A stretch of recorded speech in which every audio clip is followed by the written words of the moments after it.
गिरिराज जी की परिक्रमा की महिमा व महत्व जानने की इच्छा है और परिक्रमा करते समय कौन से नियम पालन करें जिससे परिक्रमा में कोई त्रुटि ना हो। गिरिराज जी भगवान श्री कृष्ण का साक्षात वपु हैं।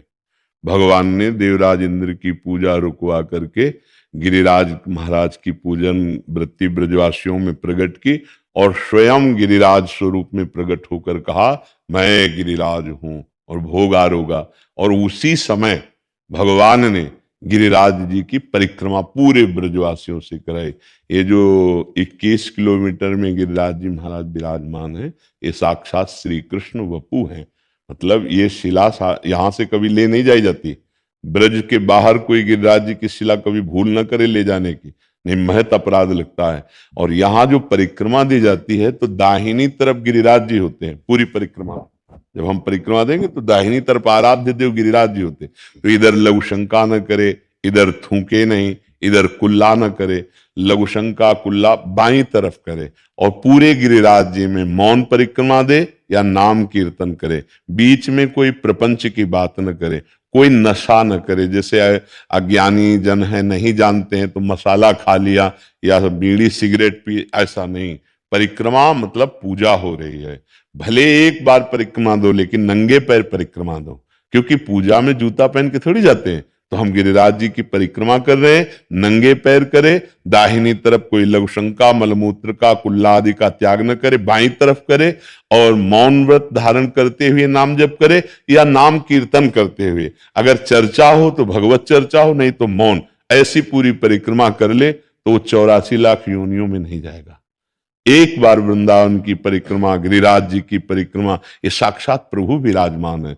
अलौकिक धाम श्री धाम वृंदावन चिदानंद धाम है। तो वृंदावन है, गिरिराज जी हैं, बरसाना है, 84 कोस की ब्रज की परिक्रमा है, ये सब भगवत प्राप्ति के लिए है। तो सावधानी पूर्वक परिक्रमा दी जाए, ये साक्षात भगवत स्वरूप हैं गिरिराज जी महाराज। जो भी कामना अगर की जाती है और गिरिराज जी की प्रदक्षिणा दी जाए भाव से, तो लाखों की कामनाएं पूर्ण कर दी गिरिराज जी ने, और लाखों की करते रहेंगे, पर भाव पूर्वक होना चाहिए, अपराध बीच में ना बने। तो संपूर्ण कामनाओं को पूर्ण करने में समर्थ कल्पतरु कामधेनु सुरतर स्वरूप श्री गिरिराज जी महाराज। जैसे कल्पतरु के नीचे चला जाए जो चाहे वो प्राप्त हो जाता है, जैसे कामधेनु से जो चाहे वो प्राप्त हो जाता है, ऐसे गिरिराज महाराज से प्राप्त हो जाता है। हमारे ब्रज के मुकुटमणि हैं गिरिराज महाराज। महाराज जी एक दो और संशय थे इसमें। जी जैसे रास्ते में कहीं गुरुजनों के या संत महापुरुषों के आश्रम या उनकी कुटिया, उनके दर्शन करते हो या उधर एक दो घंटा बैठ के जा सकते हैं, इसको भी हाँ, परिक्रमा पर कहते अगर दाहिनी तरफ कोई कुटिया या आश्रम है तो हम वहां लघु शंका नहीं करेंगे। हम सोच हैं? रहे बैठ हैं सकते कि हैं महाराज जी उधर हाँ जाके, बैठ सकते हैं। कीर्तन आदि एक जगह पे बैठ के। हाँ हाँ, वो तो कर सकते महाराज हैं जी अगर क्योंकि कुछ बीच में रास्ते में जैसे परिक्रमा लंबी है, कुछ हाँ पा सकते हैं महाराज जी? हाँ, एक इधर बाईं तरफ बैठकर गिरिराज जी की इस साइड में बैठकर खाएं पिए कुल्ला करें लघु शंका करें, क्योंकि 21 किलोमीटर की यात्रा होती है ना, तो हाँ ऐसा कर सकते महाराज हैं। जी क्या पादुका आदि में भी परिक्रमा हो सकती है? नहीं, पादुका में पहन करके नहीं हो सकती, बिल्कुल नहीं। पादुका पहन करके कहीं पूजा होती है क्या? पूजा गृह में हम पादुका पहन के थोड़ी जाएंगे। तो ऐसे इस समय जब परिक्रमा दी जाती है तो हम प्रदक्षिणा, ये भक्ति का अंग है, उस समय हम पादुका नहीं पहन। तभी हमने बीच में कहा भी, एक ध्यान से सुना होगा कि चाहे एक परिक्रमा दे पर नंगे पैर दे। जो मतलब शास्त्रीय नियम है कि पादुका पहन करके कहीं परिक्रमा नहीं होती। जा सकते हो, आप मान लो गिरिराज जी गए हो तो पादुका पहने जा सकते हो, लेकिन जहां परिक्रमा उठाई तो पादुका हटा देनी चाहिए, नंगे पैर देना। महाराज जी एक और संशय, जैसे कुछ वृद्ध जन होते हैं, 70-80 साल की उम्र हो गई है, चल नहीं पा रहे, क्या टमटम आदि से वो बैठ के नंगे वो पैर दर्शन करना माना जाएगा। पूरे गिरिराज जी का दर्शन हो रहा है टमटम में, रिक्शा में बैठकर। रिक्शा और टमटम में बैठ करके प्रदक्षिणा नहीं मानी जाएगी, वो दर्शन कर रहे हैं आप गिरिराज जी की तलहटी के आसपास। गिरिराज जी का बड़े भाग्यशाली हैं वो भी। अंदर से ऐसी भावना कर ली जाए कि महाराज जी हम परिक्रमा कर रहे हैं, क्योंकि हमारा इतना शारीरिक हाँ, तो फिर उसमें तो अगर यहाँ ना भी आवे तो भी परिक्रमा का फल मिल जाएगा। ये तो गिरिराज जी आने की बात है। मान लो 1000 कोस दूर है और वो गिरिराज जी का दर्शन कर चुका है एक बार, और प्रदक्षिणा एक बार कर चुका है और वृद्ध है, तो 10 मिनट बैठकर एकांत भाव में आया, एकाग्रता पूर्वक प्रणाम करके प्रदक्षिणा शुरू कर दी मानसिक, तो उसको वही फल मिलेगा। ये भी बात है, पर इतनी एकाग्रता सिद्ध पुरुषों में होती है। अब मन तो एक सेकंड में कितना चंचल है, कहां से कहां पहुंच जाता है। पूरी गिरिराज जी की परिक्रमा पूरी एकाग्रता से अगर मानसिक दे दी जाए तो वो भी प्रगट परिक्रमा का ही फल प्रदान करेगा। पर बड़े भाग्यशाली, जैसे अब शरीर वृद्ध है या शरीर में दम नहीं है चलने की, तो वो गाड़ी में बैठ करके, मतलब रिक्शा गाड़ी वो नहीं होती, टमटम हाँ या टमटम साइकिल आदि, आदि, हाँ। तो वो दर्शन है। देखो इसमें खास बात, जब हम कष्ट सहकर श्रम पूर्वक परिक्रमा करते तो हमारे पाप नष्ट होते हैं। जो तप है, जो कष्ट पूर्वक किया जा रहा है, वो हमारे पापों को नष्ट कर रहा है। और पाप जब नष्ट होते हैं, हृदय निर्मल होता है, तो फिर हमें सुख की प्राप्ति होती है। हमें जो दुख मिलता है वो हमारे पाप कर्म है। इसीलिए कष्ट पूर्वक ये साधना की गई है। नंगे पैर ब्रज 84 कोस की परिक्रमा, नंगे पैर गिरिराज जी की परिक्रमा। अब जैसे 84 कोस की परिक्रमा अपने लोगों ने लगाई तो कोई पादुका थोड़ी पहनी है, सावधानी रखी गई। तो ये कष्ट पूर्वक तप है जिससे भगवान प्रसन्न होते हैं, हमारे पाप नष्ट होते हैं। अब फिर सामर्थ्य नहीं है तो वैसे तो आजकल प्राय सामर्थ्यहीनता ही प्रकट हो रही। जूता मोजा कार और इसमें जो है ना, तो वो कोशिश करेंगे पैदल चलने की थोड़ी, वो तो कार से ही देखने को। अगर ये हो कि कार से घूमने से फल मिल जाएगा तो जो कुछ परिक्रमा लग भी रही वो भी बंद कर देंगे। तो खास बात यह है कि जितना तुम शरीर को कष्ट देते हुए नंगे पैर परिक्रमा दे रहे हो, उसका तो फिर अलग ही स्वाद मिलेगा। निश्चित निश्चित बहुत कृपालु गिरिराज जी महाराज है। कोई केवल दर्शन कर रहा है, कोई गाड़ी से केवल दर्शन करके आया, वो भी भाग्यशाली। पर परिक्रमा की तुलना नहीं हो सकती। जो नंगे पैर परिक्रमा गिरिराज जी की लगा रहे हैं, उनकी तुलना गाड़ी और रिक्शा इससे नहीं हो सकती। वो अहोभाग्य है। पर कोई नशा ना करे।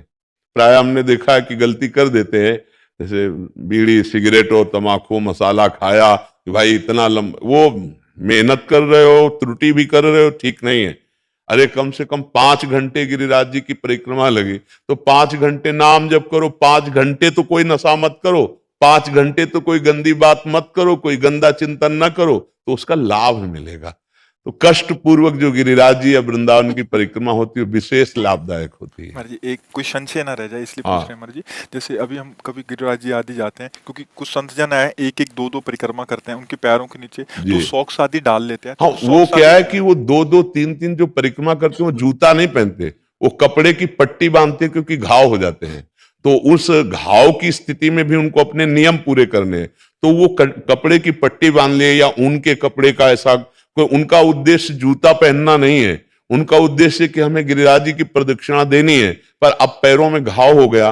पहले अधिकतर हर जगह रज होती थी परिक्रमा में, अब प्राय कंक्रीट वाली रोड है, तो बहुत गर्म होने पर भी त्वचा कट जाती है। और वो दिन में 3-3 बार लगाते हैं, मान लो 24 घंटे में 3 बार, तो वहां घाव बन जाते हैं। अब उनको अपना नियम पूरा करना है, तो मोटी कपड़े की पट्टी बांध ली या ऊन के ऐसे धारण कर लिए, वो उनके लिए है, उनका निषेधात्मक नहीं है।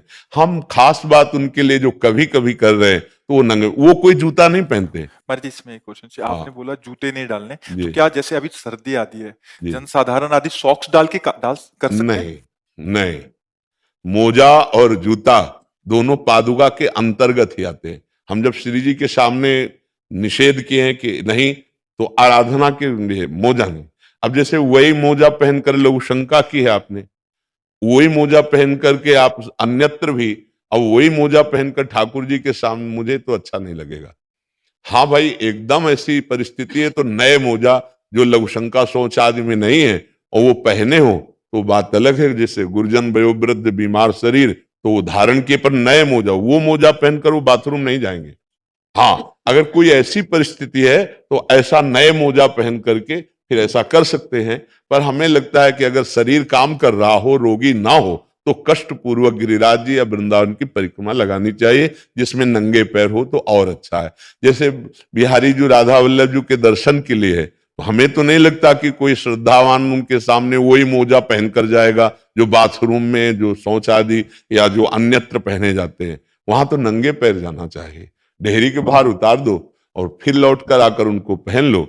दर्शन के लिए तो सिर भर जाऊं उचित अस मोरा, सबसे सेवक धर्म कठोरा। हम अपने प्रिया प्रीतम के दर्शन करने जा रहे हैं, धाम के दर्शन करने जा रहे हैं, और हम ऐसा सोचे, उचित तो यह है कि हम सर के बल चल नहीं पाएंगे, नहीं यहाँ सर के बल चले।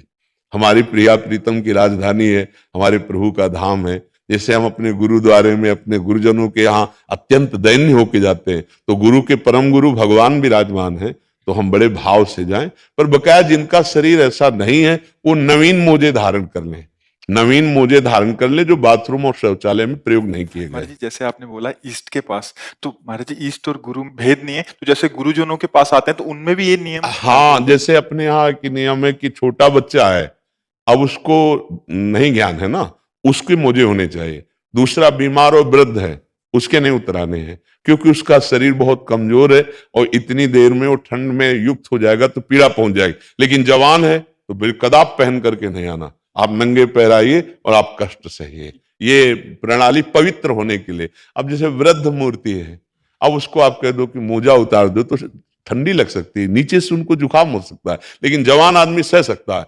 जवान आदमी को तप करने का अवसर है, तो इसलिए हमने दो को छूट दी है, एक छोटा बच्चा और एक वयोवृद्ध रोगी शरीर। अन्यथा सब मोजा रहित होकर के ही श्री जी के दर्शन करें या गुरु जी